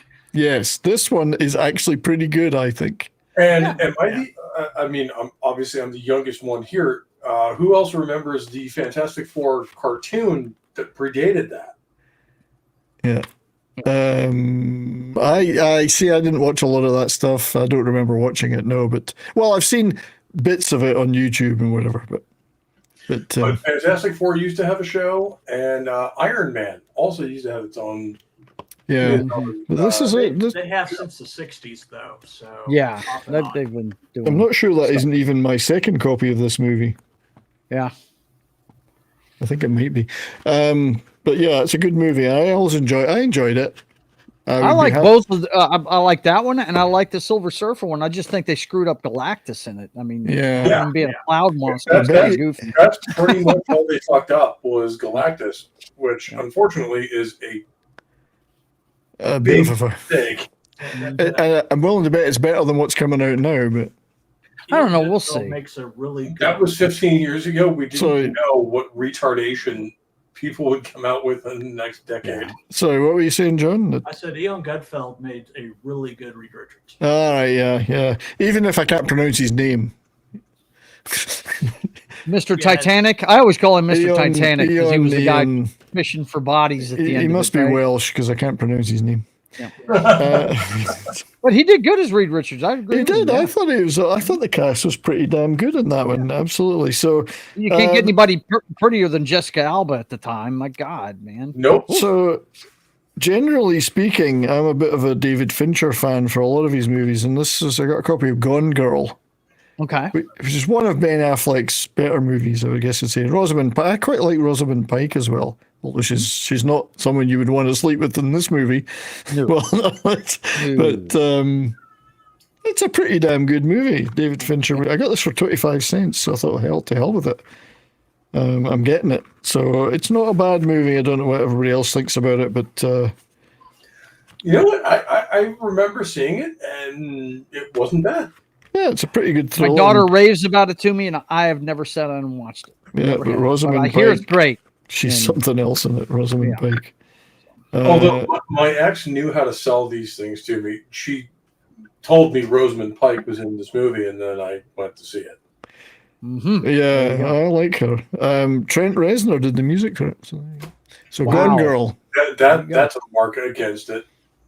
However, a lot more fun, and a movie that I've treasured since I went to see it as a high school kid.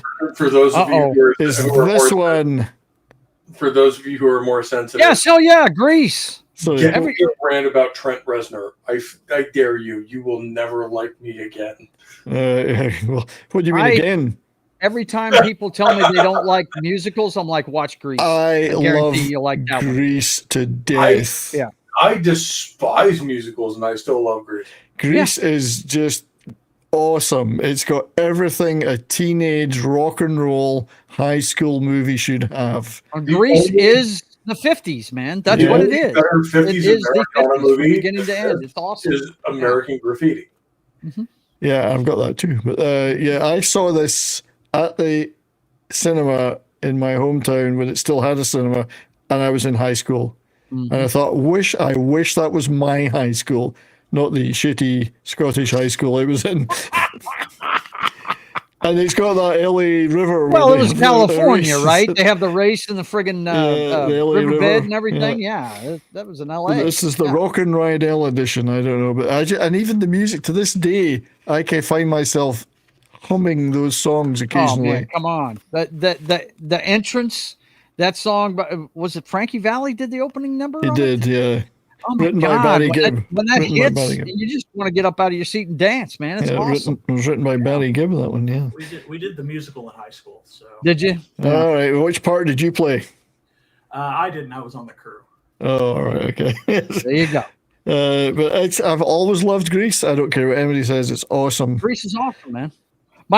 Look, man, when he's trying to figure out a niche where he can be the good guy for her, and he's trying out all these different sports, and then the umpire goes foul ball, and he grabs the umpire's mask. That's right. And this has got one. It's also got that great line: "If you can't be an athlete, be an athletic supporter." That's it. Be an athletic supporter. And it's just so good. I mean, we're probably gonna do Grease sometime. Here's another divisive one. This is Toxic Man Flu's favorite film of all time, The Green Lantern. The Green Lantern, man. Extended cut. Oh, God. Now, you got to remember, I didn't grow up on DC Comics at all. I was a Marvel guy. I enjoyed this movie, dude. I loved it. I'm okay with it. Other people hate it. I'm okay with it, but I'm not a comic guy. I'm okay with it when I saw it in theaters, but oh, my God. That movie is not great. Yeah, but hey, like for and Ryan Reynolds being a smartass. So for $2, I'll take it. And I had a flyer for Arkham City.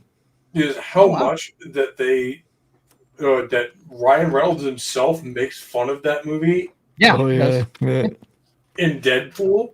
I know, it's hilarious. Hysterical. But as long as the suit's not green or animated. I'd like to know what the chat think of this one, because I actually quite like it, and I'm probably an exception. I don't know, John, what do you think? There are worse movies. There are worse movies, exactly. Mexican Iron Man likes it, according to D-Bud. At least this is... He did say that earlier today. I said he did. I remember. One at a time, guys. Yeah. This is Hal Jordan, not Jon Stewart or whoever. Yeah. Sorry, Joe, you were saying Mexican. Was you in that show? Yeah, Mexican Iron Man. I was watching Midnight's Edge earlier today. He did say that. He did say he loves that movie.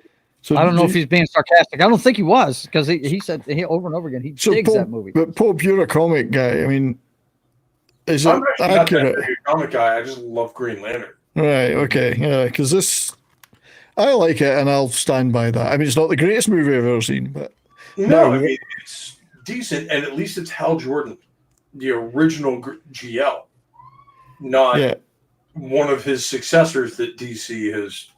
Yeah. Well, what I thought was cool, and I've watched the scene over and over again, is the part where Parallax is telling him he's going to kill him, and he's reciting the oath, right? And he starts to believe what he's saying. I thought that was really well done. You know what I mean? And the oath is one of those, rally cries. Right. Yeah.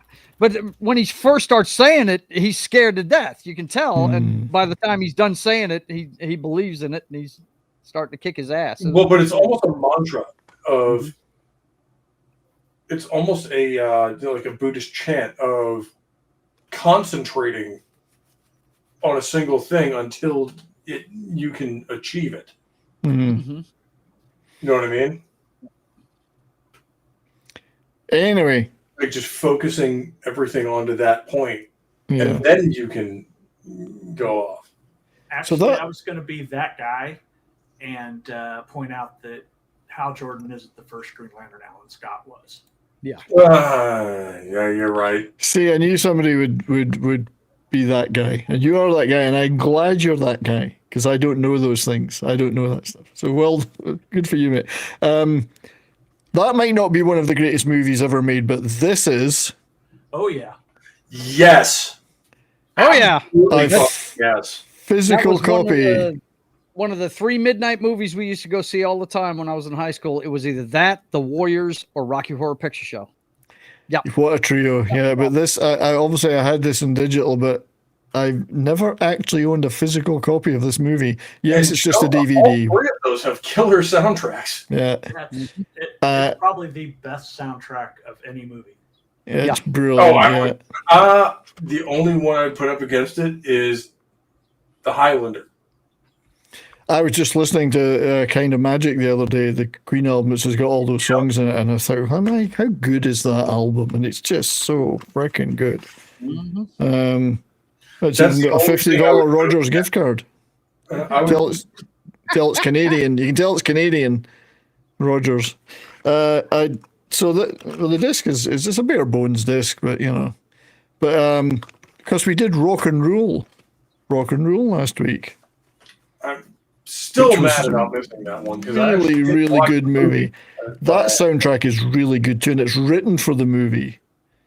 But so if anyone didn't watch the Rock and Roll show, go back and watch that because that's a great movie. I want to see the movie after seeing some of the animation from it. I watched the movie. I just wasn't able to be on the panel because I had to help myself out. But anyway, heavy metal, brilliant stuff.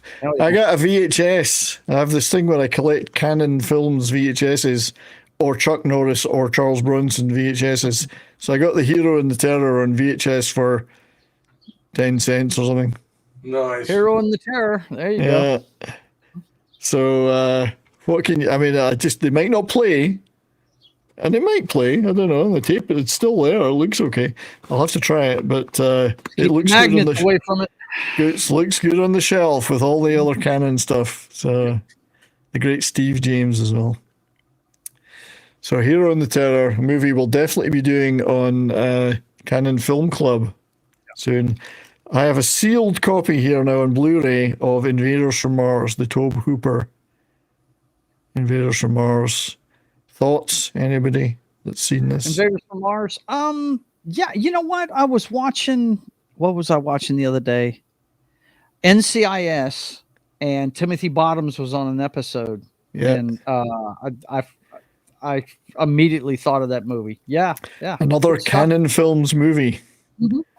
So I'm very happy to have this one, and it's sealed. I'm going to unseal it because I want to play it. But this was like $4 I paid for this one. So Tobe Hooper's Invaders from Mars. Again, we will be talking about this on Canon Film Club. I actually quite like it. It's good. I like it. I like Tobe Hooper.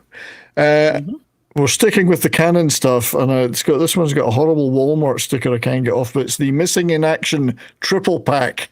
Get out of here. Get out of here. I've already got 8 copies of this. And 3? But I didn't have this copy, so I had to get it. And again, this was being practically given away. The triple pack of Missing in Action. So all 3. That's all 3. Okay. Yeah.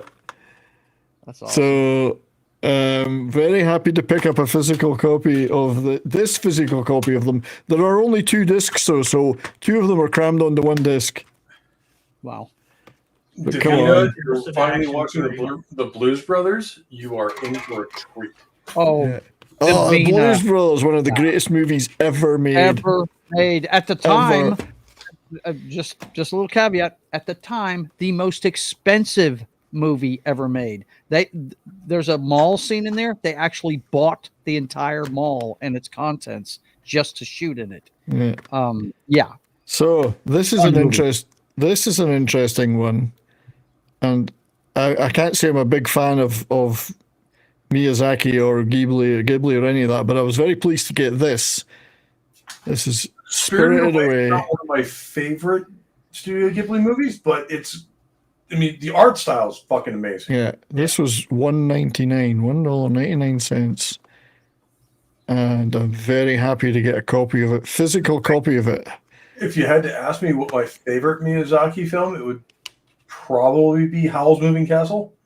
Yeah. Yeah, my daughter about this guy. So it does have the insert, so that's pretty good.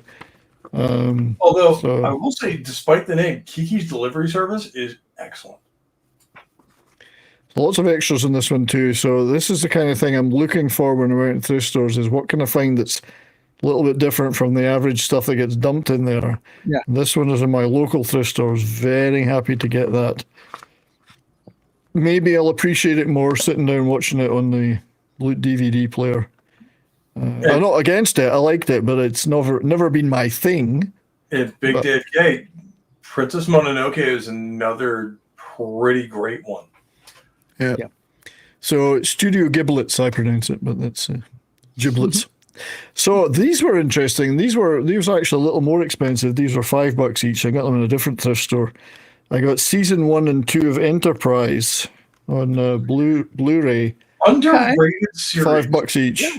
Yeah. I actually really enjoyed that series. I've got to finish it.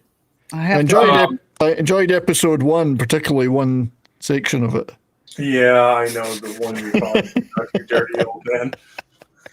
I'm being a dirty old man, bro. I was really disappointed they didn't have the other seasons. They only had these 2. Yeah. But what was lucky was there was the thrift store I went into. I just caught it at the right time. They had the shelf wheeled up there to put all the new stuff on.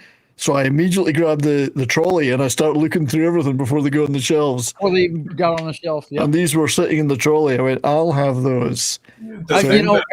Everybody talks about, different versions of Star Trek. I never got into Next Generation. I'm an OG Star Trek guy. I like the thing that annoys me with Enterprise. Well, hang on, I've seen what their plans were for season 5 going into the Romulan War. Yeah. And the refit of the NX. Yeah. So actually, I have an example here. So Joe, hang on, what were you saying, Joe? I was just saying a lot of people get into I've heard some people love Deep Space Nine. I never got into that one. Didn't get into the Next Generation. Didn't get into Voyager, but me and my wife started watching that one and dug it. I liked Enterprise. This is what the NX looked like at the end of its life. Yeah. Uh-huh. And I'm sad as hell that we never got to see that on screen. Yeah. Yeah, I wasn't a big fan of the 3D assets were already there. That's a shame. Yeah. I wasn't a fan of the theme music, that's the only thing. Well, really? Yeah.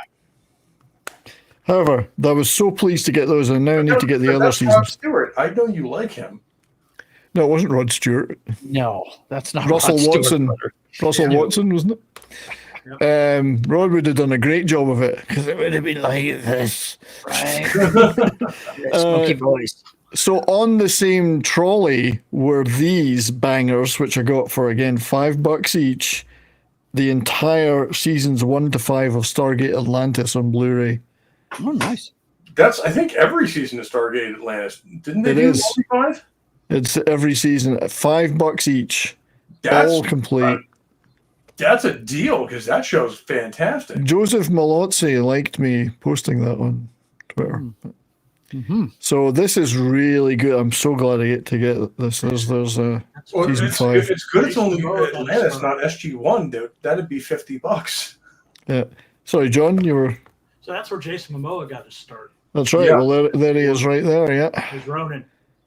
Yeah. Big fan of the movie. Never really saw the TV show. Never saw it. I'm a fan of all the Stargates. I do like. If you haven't gone down the SG1 rabbit hole, Joe, do so. It's great, yeah. And I actually loved Stargate Universe, and I was so disappointed when it only did 2 seasons. I like the concept of it. Like, I had problems with where they went with it, but I wanted them to succeed with it, and then they just gave up. So I was very pleased to get these, and for $5 each on Blu-ray, the entire thing. That's great. It pays to get there at the right time, because I was raking through this trolley full of stuff going, I want this, don't put them out yet. It's just like mine. And it's a store I don't normally go to on the far side of the city. So I got Ted on Blu-ray, unrated Ted. Oh, unrated. Awesome. Yeah. Hada. So fun movie. For those of you watching at home, that's what I sound like when I'm not suppressing my accent. Yeah. Hada. When I went to Maine last month, of course I had a layover. About 4-hour layover in Boston, and went to Wahlburgers like I always do, man. Every time I go in that airport, I go to Wahlburgers every time. Love that place. Yeah. It's not a great burger place, but it's not bad either. No. Indeed. Canadian Spider-Man is also over on the Rumble side. Good to see you there, buddy. Ted is a fun Sam Jones. Right. This movie I love. I already had a copy of it digitally, and I've always loved this movie. One of Francis Ford Coppola's, he didn't direct it, but it's from Zoetrope. The Black Stallion is a beautiful movie. If you like big black stallions, this is the movie for you. No, it's a wonderful, wonderful movie. The great Terry Garr is in it. A very similar one would be War Horse. War Horse is good too, yeah. Love it. Movies about horses are great. Black Beauty, stuff like that. Yeah. I don't know what it is, but they keep you this. Really well shot, really well written. Usually they're emotional as well. Oh yeah. But this is a fabulous movie. If you've never seen The Black Stallion, it's a beautiful, beautiful movie. So I was glad to get a physical copy of that. I think that's based off a novel. Based on a novel by a man named Lear.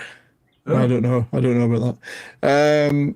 Is it? It probably is based on a novel. I've only ever seen the film. The film. Based on the novel by Walter Farley.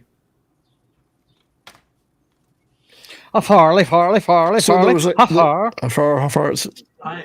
It's sad. The first thing I had when you said Farley was when he was living in a van down by the river.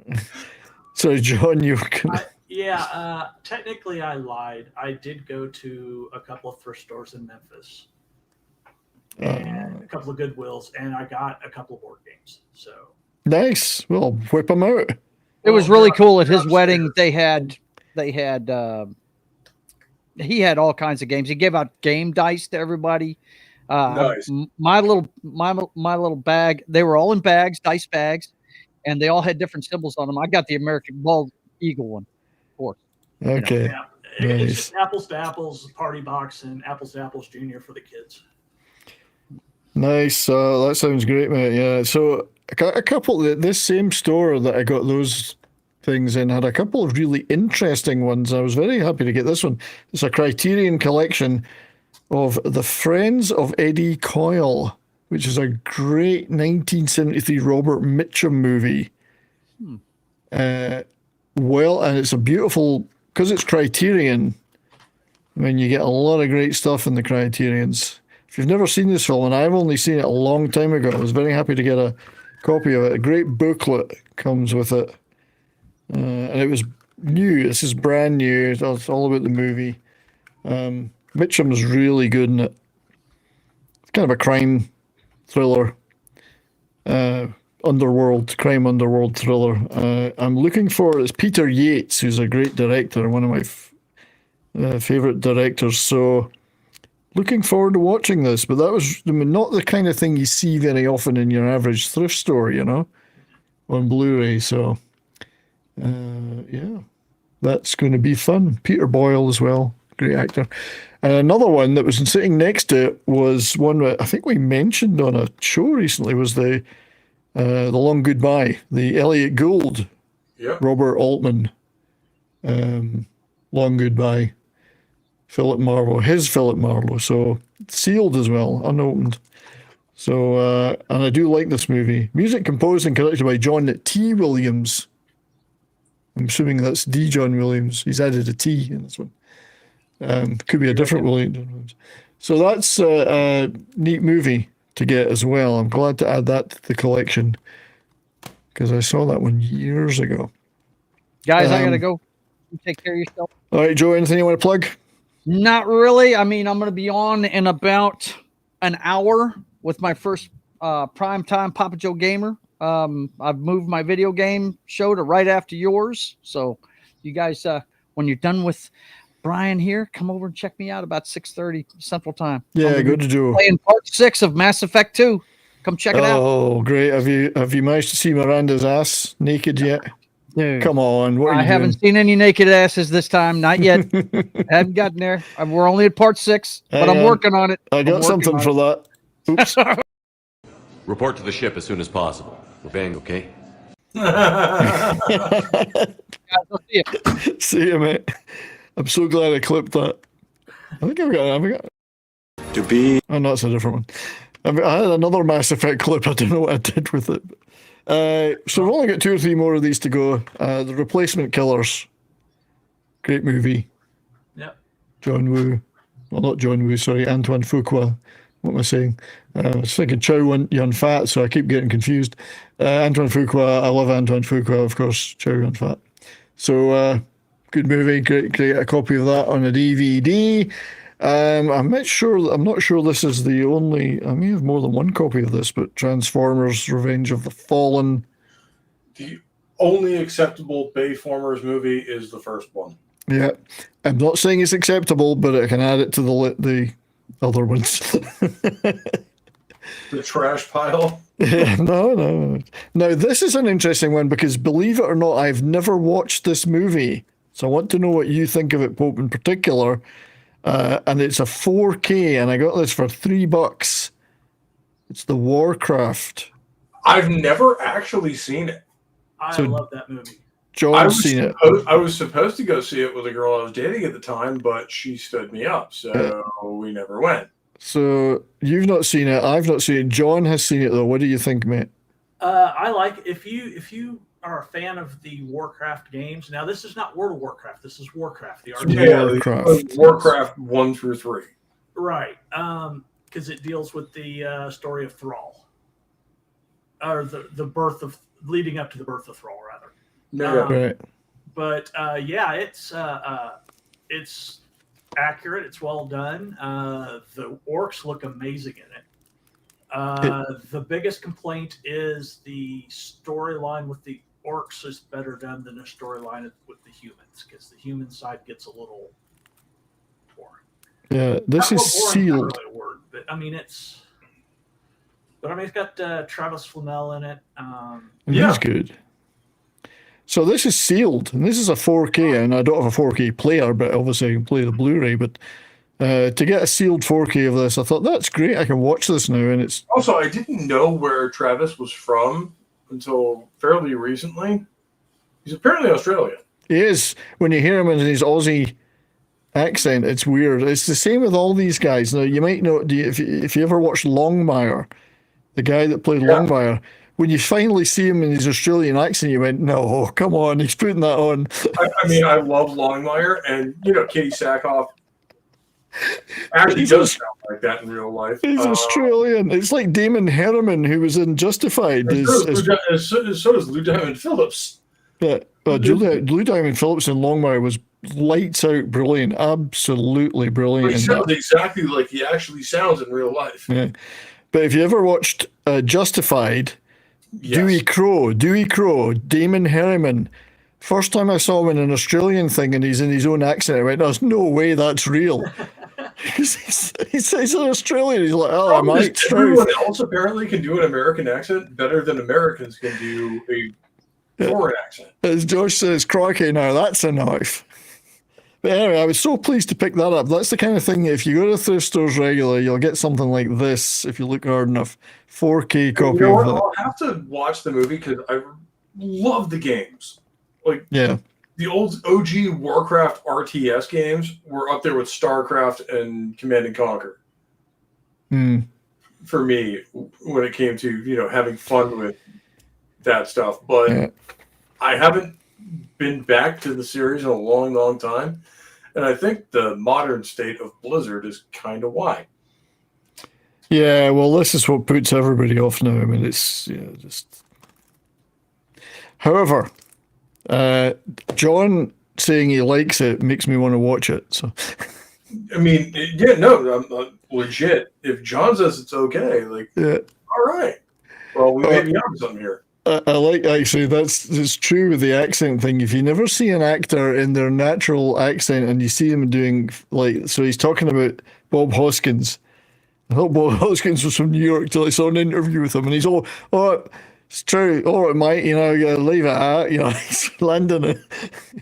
It's weird when you realise that's not where they're from. They're from England or Australia. Well, I mean, it's kind of like me, where I suppress my accent in order to be understood. For the U.S. military? Well, you don't think Dick Van Dyke does a convincing Cockney accent? It's a jolly holiday day with Mary. Chim chimney, chim chimney. Or can I drop my accent real quick here? You can. All right, so this is how I actually talk. Do it. To New England natives. All right, if you park your car in Harvard Yard, you get a fucking ticket. Couldn't you say, get off my porch? Get off my fucking porch. Patch. Was it Amy Adams or whatever said that in that fighter movie? Get off my fucking patch. Get off my fucking porch. That's literally how you'd say it. Yeah, I love it. One more. I got one more disc, and that's the physical media that I've picked up in the last 2 weeks. This is actually a hidden gem of a movie that I love. I got a sealed Blu-ray of it, Without a Clue. Michael Caine and Ben Kingsley. Now, John's seen it. Yeah, that's a nice billing. Yeah, right? This is one of the funniest movies you can get, I think.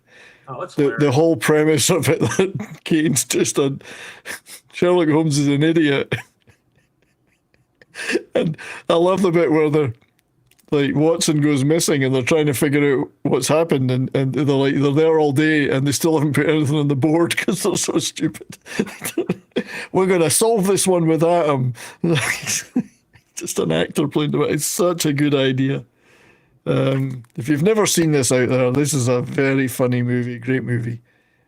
Does feature Jeffrey Jones as well, though, so that might put some people off. But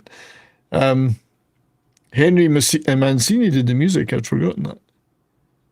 But yeah, this is a great movie. That was another sealed Blu-ray I got for a pittance. Whew, that was a lot of stuff. I'm tired. But yeah. Anyway. As a great woman once said, everything below the waist is kaput. Kaput. Everything below the waist is kaput. I'm tired. I'm so tired. Have another Schnatzengruben. 11 is my limit. Yeah, well, that was, I see, I'm quite pleased with all that haul. That was a good haul of stuff. Yeah, I mean, goes to show if you dive into the thrift stores and stuff like that, you can find some really great stuff. Yeah. But I find a lot of my timing has been good the last few times because they've had the trolley out with the new stuff And they're trying to put it on the shelves, and I'm going, oh, wait a minute. Let me look through this first. So, good stuff. My wife is tired of, no, I wouldn't say she's tired of me bringing them home. I mean, the little secret is that you can write them off if you're streaming against tax, as long as you make a video about them. So you guys have just participated in me doing my taxes next year. Well, I don't know how many of you guys watch The Fat Electrician, but that's something he made well known. Yeah. Is like a lot of the guns he just bought, he just put on the table behind him in the video, and that lets him write it off on his taxes. So I did want to talk about a couple of things. We'll probably wrap up at the top of the hour. We've got 20 minutes, but which means I can write this thing off probably. Yeah, for sure. I love it. So, as well as all the usual Korean stuff I'm watching, which I am, like I've got like always a show, always a movie to watch. Went to a movie on Friday. I'll talk about that for a minute. But I'm sure we're all watching Mobland now. If you're not, you should be. So it's very weird for me to watch a show in English, but let's face it, they are Irish and British, so they're not really speaking English. Mm-hmm. So I still need the subtitles. So well, if you're not speaking Scottish and drunk as hell, then you also need subtitles. 11 Alpha is asking a good question. You know what? I think they do say shopping trolley here as well. Although a lot of people say cart in Canada. Really? I was going to say, I figured it would be more the American one where it's just a shopping cart. You know what? I'm going to have to think about that because I call it a shopping trolley. But it is a cart. Yeah. So you either call it a cart or a carriage, depending on where you're at. So it's just another one of these quirks. There are some things in Canada that people use the English vernacular for because of the history, but anyway, Mobland. Annoyingly, still use the British spelling for most things. Indeed, color, for instance. There doesn't need to be a U in color. There does need to be a U in color, or it's not color. It's just color. Then it's O, not O. Don't ask me. I'm Scottish. I can't pronounce anything. So Mobland is really good. I'm going to watch episode 6 tonight. It's Guy Ritchie, very R-rated. Pierce Brosnan is the Irish gangster, and Helen Mirren, who you want to strangle, is his wife, the scheming, shit-disturbing Lady Macbeth of the piece. Although I will say that this is one of those ones that, as much as I love them as James Bond, this is, or, if you guys are old enough, Remington Steele, this will make you love Pierce Brosnan as an actor. He's so good in this, and he's playing an Irishman for once. So, but Tom Hardy's... Every other time he's been on screen. Tom Hardy's the fixer for the family, and things are spiraling out of control with a war with another family.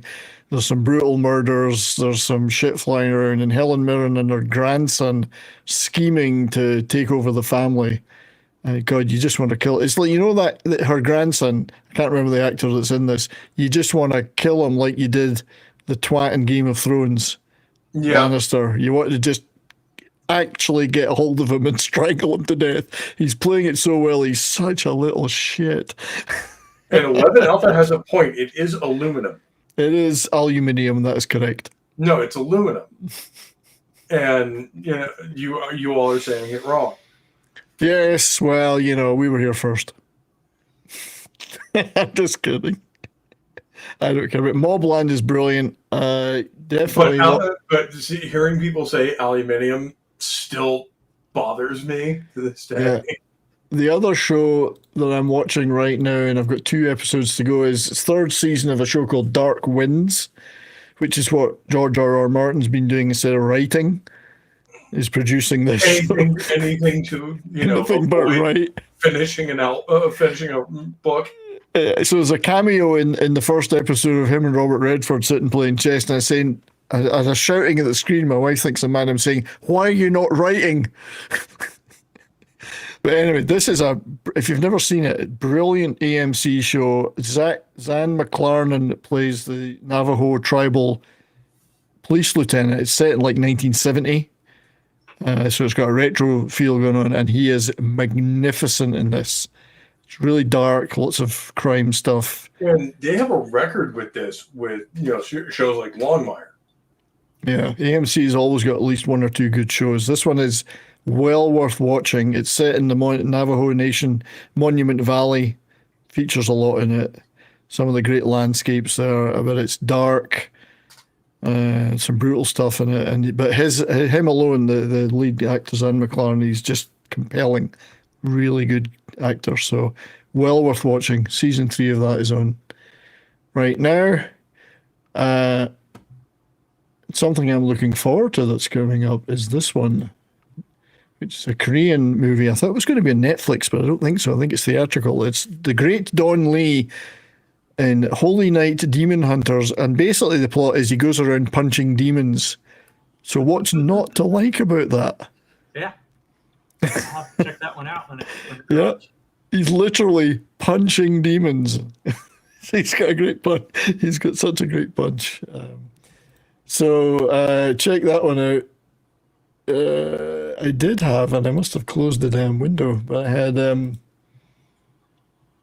I don't know how much of this you can get away with playing, but the trailer for it.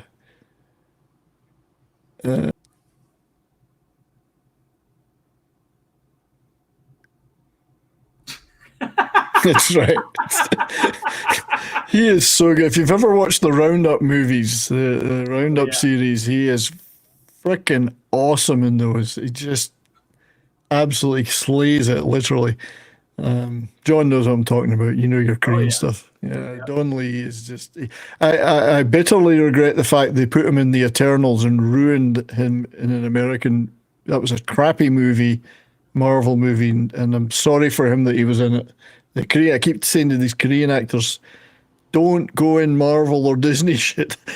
Don't do it. He was the best part. I know it seems tempting. He was the best part, yeah. I know it seems tempting to break into the American market with a big thing like Marvel or Star Wars. Yeah, but don't do it. Just don't do it, because it's just going to ruin your reputation. So this is one we were talking about, and again, I'll get copyright blocked to hell. So I went to see a movie called Yadang, the Snitch, the other day, which let me flip forward. I went on Friday to see it. There's one cinema in Calgary shows Korean movies, and this was on. Great movie, 3 great actors in it. It's crime thriller, drug thriller, but they showed trailers. None of the trailers were Korean. They were all, Western stuff, and one of them was Formula One. So it looked pretty good, I have to say.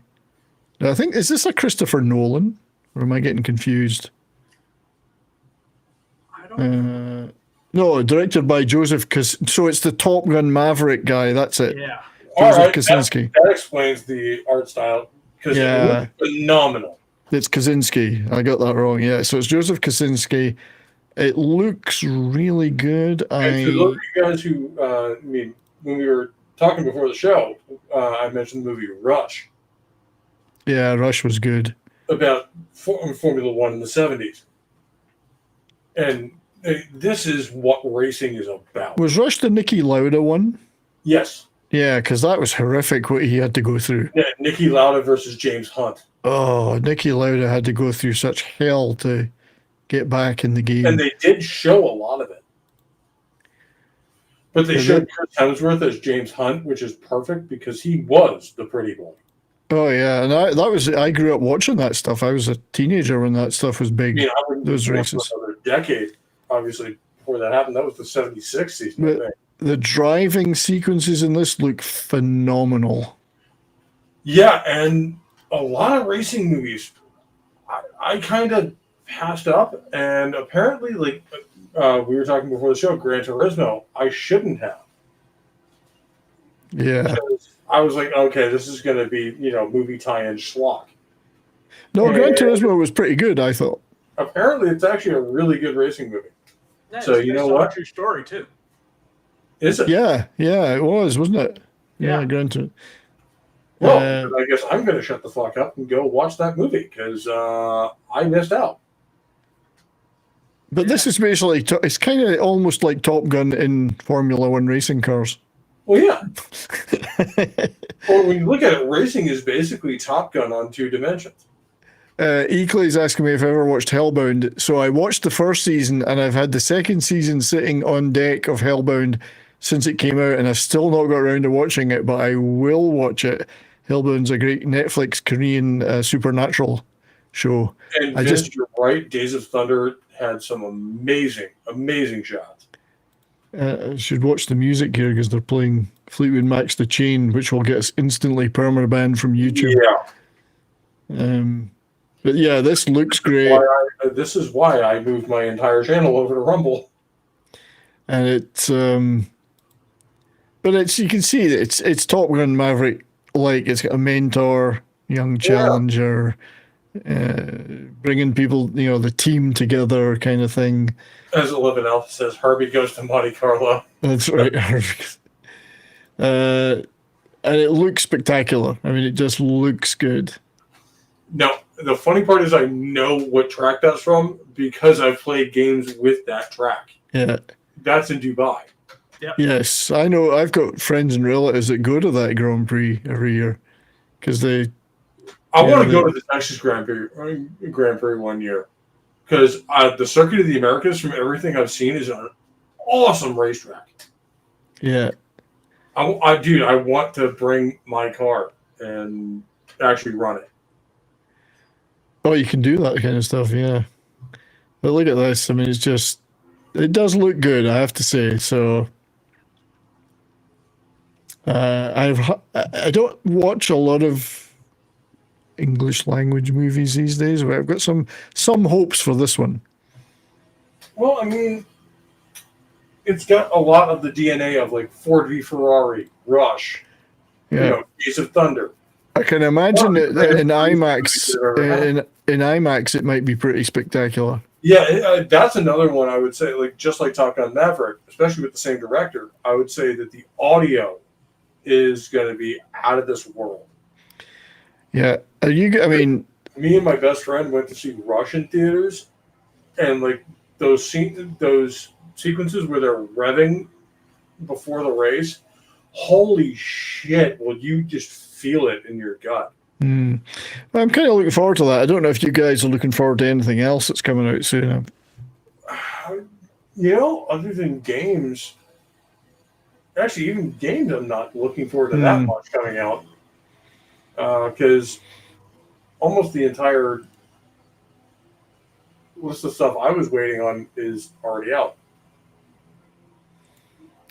Yeah, I mean, there's some game. I will eventually get around to getting the Oblivion remake master. I've been playing that right now. So John's playing it on Game Pass. So what do you think? It's pretty good. Yeah, John, what do you think? Absolutely stunning if you turn everything up. Right. The only problem is that all of the original bugs from Oblivion are still in there. They're still there. Yeah. But I like the jank, as they call it. I like the jank. I mean, it's nostalgic. So I'm going to get that, but I'm going to wait till it'll be on sale eventually. Yeah, it'll be on sale in a couple months. Probably. Guys, Crimson Desert is a game I'm looking forward to, which is a Korean developer, but it's a medieval game with a Scotsman as the protagonist. That looks really good. Is that the one you were showing off a couple months ago? Yeah. Crimson Desert. I love the trailer for it. I'm looking forward to that one. And the Doom trailer was pretty good. I'm not a fan of those games. I don't play that kind of game, but the trailer looked good, I have to say. Yeah. The worst part is I love Doom. It's the first shooter I ever played. Yeah. But I think I've kind of aged out of the FPS genre. Yeah, it's never been something I'm into. I'm an RPG guy. So. Not even that. It's just like I think I'm more a tactical shooter, and especially being me and having done it for real. I go back to games like Full Spectrum Warrior or First to Fight, Close Combat. Yeah. I haven't. Where those were actual training tools used by the Marines. Yeah, sorry, John, you were... I haven't played it yet, but I got Claire Obscure Expedition 33 Yeah, I'd like to play that. On tap. That at first I thought it was just going to be like that Southern one that came out about the same time. That's extremely South of Midnight. Yeah, South of Midnight. That's it. Yeah. That piece of trash. Yeah. Yeah. I thought it was going to be more of that Sweet Baby Ink stuff, but this one supposedly it's a small. He got a small team together. He's a AAA developer, but he's like, I don't want to put this through that process. I want to make a good game that I believe in. It does look good. I will eventually get around to that too. I'm still playing Baldur's Gate 3. I could be playing that for the next 6 months. And I think I got a couple of comments in Discord on another Discord I'm part of that apparently crossplay now works. Oh, okay. So we may now have to try that again. Yeah, we will try it again. Yeah, I'll remember switch off the nudity mods for Shadow Hearts. So. Well, yeah. So that's a great question. We're going to finish up in a minute, but last question from Big Dave K. Does Oblivion hold up to Skyrim? I don't know whether, Dave, whether you mean just in general or whether the new tidied up version. The story is better. The story of Oblivion is better than the story of Skyrim. I believe so too. That's what I would say. I will say they're both inferior to Morrowind. In terms of they dumbed it down too much and they took too many things away from the player. Like you had things like spears, throwing stars, all that kind of stuff in Morrowind. And in Oblivion, they took about a third of that away. Well, that's because Oblivion was the first one that was actually made with consoles in mind. Well, it was made with the creation engine. Well, yeah, and that too. The creation engine is pretty limited. They mods add all that stuff back in. So no, I will say, yeah, you're absolutely correct. Mods add all that back in, but for a fantasy setting, not to include a spear, that was the weapon of the pre-gunpowder era. The weapon of every infantryman was a spear. But as far as graphics, out of the box, Oblivion Remastered blows away Skyrim. Oh no, it's absolutely awesome. What they did was they took Unreal Engine and slapped it over Creation Engine, and it basically there's a translator that lets Creation Engine handle the scripting while the graphics are all handled by. And I like that for the most part they kept the original voice acting. Oh yeah. Yep. It doesn't have that echoey quality it used to. Nope. Yeah, just wanted to highlight something earlier. Canadian Spider-Man Vince over in Rumble. He was talking about Enterprise, and with Joe, they really should have made more Enterprise. I'd love to see the NX refit. Yes, that's the thing I was showing off earlier. Yes, refit of the NX1. So I wanted to highlight that one from Rumble. Thanks, Canadian Spider-Man. Also, we should have seen more than one NX refit because we only ever saw Columbia in the show. Yeah, but it should have been. Canonically, there was as many NX class as there were space shuttles. Yeah, up to NX7 Endeavor. Yeah. But just to wrap up, I love Skyrim, and I played that game for months.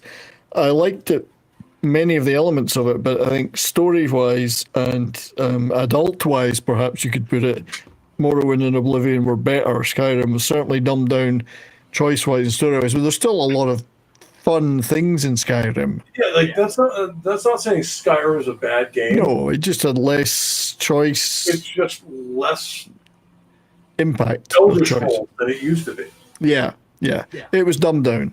But, I still enjoy it. But Oblivion, I'm looking forward to playing this Oblivion again because it's a long time since I played it. So, but anyway, got to wrap up. That was fun. Pope, what you got going on, buddy? Well, you can catch me every Saturday night at 11 p.m. Eastern to 1 a.m. Eastern, usually, over on Rumble, where I will be doing Pope's Midnight Mass, where I take a lot of music that either I hear throughout the week or, I think, or I'm just listening to, and put it in a playlist and play it to you guys as like a 2-hour radio show. Yeah. Especially like newer songs and newer artists that I think need more attention. Like I think the winner of last year, in my opinion, was Bloodstar. Okay. Nice. They're a fantastic band, and if they keep going the way they are, the stratosphere is the limit. Good stuff, mate. Yeah, you've turned me onto them too. So. And I'm considering reactivating my YouTube channel as more of a gaming side. That would be good. Yeah, do it. Like doing some gaming stuff now that I'm unemployed and have time on my hands. Yeah, you should do that, mate. That would be fun. Maybe doing some more BattleTech stuff because I love playing BattleTech, and it's right there, and I can actually record it. Cool. MechWarrior 5 as well, maybe. If you can't tell, I have a bias towards a certain universe. You have. But anyway, thanks for being here, mate. Really appreciate it. That was fun. John, my friend, once again, congratulations on the marriage. Have you got time to be doing stuff? What's going on with you? I still have my Friday night game on Pop Culture Minefield. I'm still doing Tale of Two Wastelands. We're currently this Friday. Obviously I missed missed a while because weddings. Important things to do. Wedding, honeymoon, that took up my time. But now that I'm back, we are just in the middle of one of the DLCs for Fallout 3. Because if you don't know, Tale of Two Wastelands is a mod that takes Fallout 3 and puts it into the Fallout New Vegas engine, and you play the game straight through. So you start out in Fallout 3, you play through it, then you'll get on a train and go to New Vegas. Yeah, I've been playing it for a while. I kind of switched to Baldur's Gate 3, but it's still sitting there. Yeah. I'm like halfway through New Vegas now. In this Tale, because I'm doing all the DLCs, but I'm doing Point Lookout right now. So. And Vince, that's correct. The 2016 Harebrained Schemes BattleTech. Cool. Well, John, and check out John's Kickstarter for the Iron Codex. Everybody, there was links back up further up in the chat, and in fact, I will just link that one more time. So give me a copy link. Let's see. I'm going to stick that in there again to the Kickstarter for the Iron Codex. There we go. Thanks for being here, mate. Really good to see you again. Glad I got time to jump on. Indeed. As for my good self, I will be later on tonight. As usual, we'll be on Comics Division Monday Night Meltdown. And then other shows will develop throughout the week as they do. Hopefully, I'm going to try and do a couple of videos. I have been doing every day a YouTube short. Every day I'm doing one of a piece of vinyl for my collection. So it's a great way to do those every day, different. And it's the 7-inch singles I'm working through. Still in the A's right now, so it's going to take a while. So check those out. I got my attempt to just do something in the shorts area. And let's take one more look. So the poll, which is still linked in the top of the chat, and I'm sure you've all voted, but if you haven't, please vote for next Monday show, where we're going to do one of these 4 movies. It's definitely going to be between the Wild Geese and the Sea Wolves. I'll probably end this sometime tomorrow, so I've got time to actually start preparing. So Wild Geese and the Sea Wolves. I guess it would make more sense to do Wild Geese first, because the Sea Wolves is kind of a follow-up. So please, if you haven't voted, do so. I would appreciate that very much. Otherwise, it's been fun. It's been real. Thank you all for being here, for your continued support of the channel. Till next time, stay well. But most importantly, keep on